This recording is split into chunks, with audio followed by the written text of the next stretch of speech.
360 দিনে 1 বছর হয়। 1 বছর 360 দিনের মধ্যে সর্বোত্তম সর্বশ্রেষ্ঠ দিন কোনটি? বলে 1 বছর 360 দিনের মধ্যে সর্বোত্তম সর্বশ্রেষ্ঠ দিন হলো আরাফার দিন। বলেন সুবহানাল্লাহ। কোনটি? আরাফার দিন। আরাফার দিন এমন একটি যেই দিনে আল্লাহ রাব্বুল আলামিন অসংখ্য অগণিত মানুষের গুনাহ মাফ করে দেন, অসংখ্য অগণিত মানুষদেরকে জাহান্নাম থেকে মুক্তি দান করেন। বলেন সুবহানাল্লাহ। এত বেশি জমা আরাফার দিন মানুষদের জীবনের গুনাহ মাফ করে, মানুষদেরকে জাহান্নাম থেকে মুক্তি দান করে, এত বেশি অন্য কোন দিনে মাফ করেন না, জাহান্নাম থেকে মুক্তি দেন না। সুবহানাল্লাহ। এই দিন এত বেশি মানুষের গুনাহ মাফ করেন, জাহান্নাম থেকে মুক্তি দেন।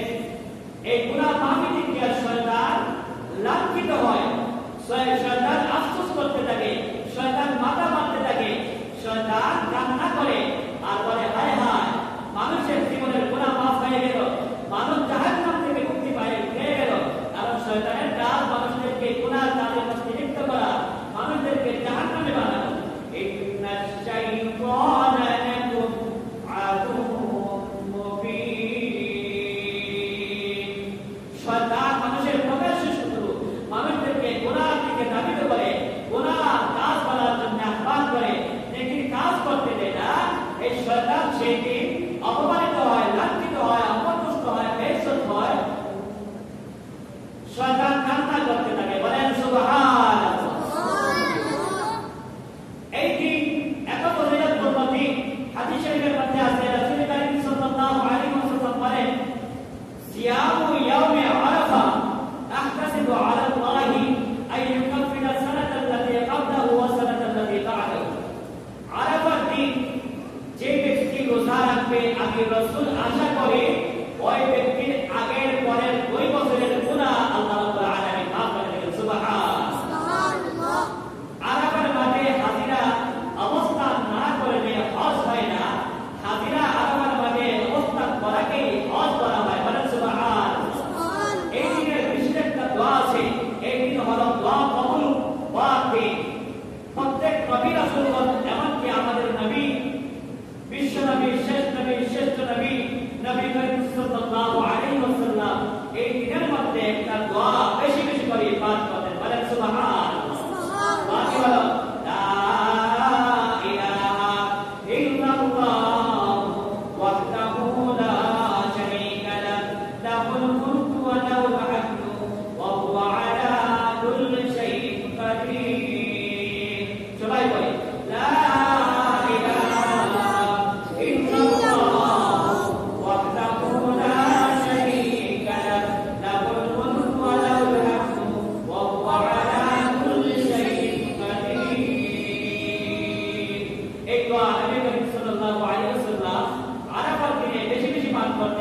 সমস্ত আম্বিয়া নবী রাসূল পয়গম্বরগণ এই বাণী আরাফার দিনে বেশি বেশি করে পাঠ করেন। সুবহানাল্লাহ। এজন্য মুআজ্জাম হাজিরিন کرام, বছরের 360 দিনের মধ্যে সর্বোত্তম দিন, সর্বশ্রেষ্ঠ দিন হলো আরাফার দিন। বলেন সুবহানাল্লাহ। সর্বশ্রেষ্ঠ দিন, সর্বোত্তম দিন আরাফার দিন জানতে পারলাম বছরের মধ্যে শ্রেষ্ঠ দিন। তাহলে বছরের মধ্যে শ্রেষ্ঠ রাত কোনটা? 360 রাতের মধ্যে থেকে সর্বোত্তম রাত কোনটা, সর্বশ্রেষ্ঠ রাত কোনটা, সেই সম্পর্কে আল্লাহ রাব্বুল আলামিন বলেন বছরের মধ্যে সর্বশ্রেষ্ঠ রাত হলো লাইলাতুল কদরের রাত। বলেন সুবহানাল্লাহ। কোরআন শরীফের মধ্যে 114টা সূরা আছে, তার মধ্যে থেকে একটা সূরার নাম সূরা কদর। একটা সূরার নাম কি? সূরা কদর। 30 নম্বর পারা সূরা কদরের মধ্যে আল্লাহ রাব্বুল আলামিন বলেন লাইলাতুল কদরি খায়রুম মিন আলফি শাহর। লাইলাতুল কদর এমন একটা রাত, যে রাত আদর মাস থেকে আরো উত্তম। বলেন সুবহানাল্লাহ। আল্লাহ পাক নিজে বলছেন লাইলাতুল কদরের রাত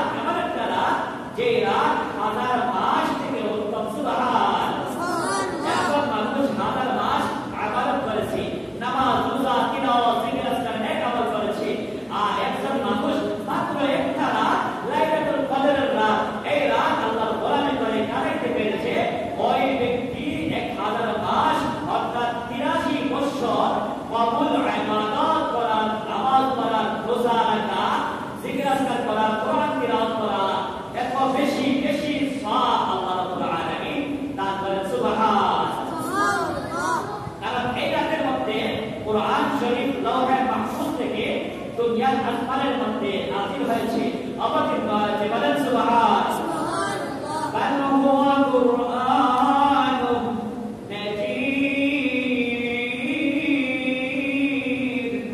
আল্লাহ রাব্বুল আলামিন বলেন কোরআনে কারীম শ্রেষ্ঠ কিতাব এই রাতের মধ্যে লাইলাতুল কদরের মধ্যে লাওহে মাহফুজ থেকে দুনিয়ার আসমান আমাদের মাথার উপরে যে আসমান এই আসমানের মধ্যে আল্লাহ রাব্বুল আলামিন নাযিল করেছেন সুবহানাল্লাহ আল্লাহ যারা মহান তার কালাম মহান এই রাত মহান মহান আল্লাহর কিতাব আল্লাহর কালাম কুরআন লাইলাতুল কদরের রাতের মধ্যে নাযিল হয়েছে এজন্য এই রাতে আল্লাহর কোন বান্দা ইবাদত করে কাটাইতে পারে 83 বছর 1000 মাস থেকেও উত্তম সওয়াব কবুল সওয়াব আল্লাহ দান করেন সুবহানাল্লাহ সুবহানাল্লাহ বছরের 360 রাতের মধ্যে থেকে সর্বোত্তম রাত সর্বশ্রেষ্ঠ রাত হলো লাইলাতুল কদরের রাত বলেন সুবহানাল্লাহ বছরের 12 মাসে এক বছর হয় 12 মাসের মধ্যে থেকে সর্বশ্রেষ্ঠ মাস কোনটি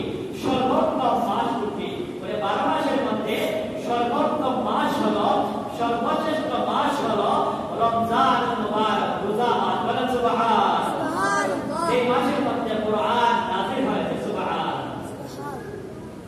শাহরু রমাদান الذي أنزل فيه القرآن هدى للناس وبينات من الهدى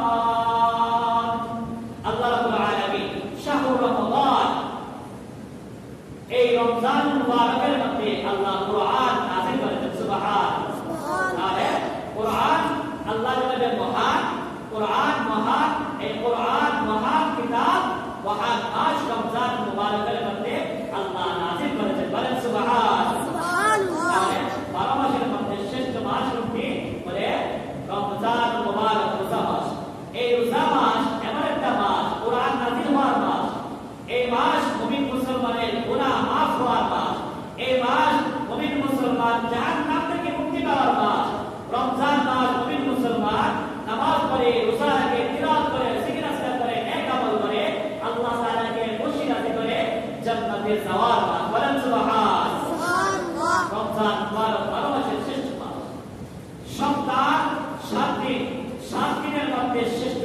দিন হলো জুমআত বলেন সুবহানাল্লাহ জুমআত শ্রেষ্ঠ দিন এই দিনের মধ্যে আল্লাহ রাব্বুল আলামিন আমাদের আদি পিতা আদম আলাইহিস সালাতু ওয়াস সালামকে সৃষ্টি করিয়াছেন এই দিনের মধ্যে আল্লাহ রাব্বুল আলামিন আদম আলাইহিস সালাতু ওয়াস সালামকে জান্নাতের মধ্যে তাকা করিয়া দিয়েছেন জান্নাতে প্রবেশ করার সুযোগ করিয়া দিয়েছেন এই দিনের মধ্যে আল্লাহ রাব্বুল আলামিন আদম আলাইহিস সালাতু ওয়াস সালামকে জান্নাত থেকে বের করে দুনিয়াতে জমিনের মধ্যে পৃথিবীর মধ্যে পাঠাইছেন এই দিনের মধ্যে পৃথিবীর মধ্যে সর্বপ্রথম মানুষ এবং সর্বপ্রথম নবী হযরত আদম আলাইহিস সালাতু ওয়াস সালামের সাত কবর করা সুবহানাল্লাহ এই মুসলমান জুমা দিন মৃত্যুবরণ করবে জুমা দিন মত হবে ওই ব্যক্তির কবরে ফেরেশতারা সওয়াল জবাব করবেন না সওয়াল জবাব হবে না ওই ব্যক্তির কবরে আযাব মাফ হয়ে যাবে ওই ব্যক্তিকে আল্লাহ রাব্বুল আলামিন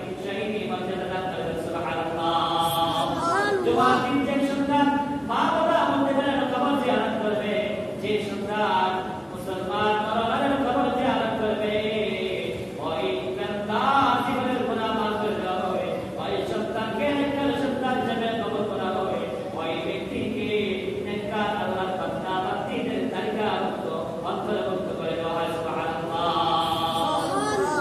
জুমা দিন কিয়ামত হবে জুমা দিন জান্নাতীরা জান্নাতে যাওয়ার পরে এই দিনের মধ্যে বাজার হবে জুমা দিন আল্লাহ রাব্বুল আলামিন কিতাব দান করবে সুবহানাল্লাহ জুমা দিন একটা ফজিলতপূর্ণ দিন জুমা দিন শ্রেষ্ঠ দিন জুমা দিন সপ্তাহের মধ্যে শ্রেষ্ঠ দিন এমনকি ঈদুল ফিতর ঈদুল আযহা ঈদের দিন থেকে ফজিলতপূর্ণ দিন সুবহানাল্লাহ এজন্য জুমা দিন এই দিনের মধ্যে সর্বপ্রথম কাজ হলো গোসল করা তাড়াতাড়ি গোসল করা তাছাড়া ওয়াক্ত সালা তাড়াতাড়ি গোসল করা দেরি না করা বাক্কারা ওয়াক্ত করা তাড়াতাড়ি মসজিদে আসা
থাকি, বিজি থাকি, আর যদি কাজ না থাকে তাহলে অপেক্ষা করি, বলে আজান হওয়ার পরে গোসল করবো, আজান হওয়ার পরে গোসল করবো, আজান হওয়ার পরে গোসল করবো, অনেক অপেক্ষা করবো। কিন্তু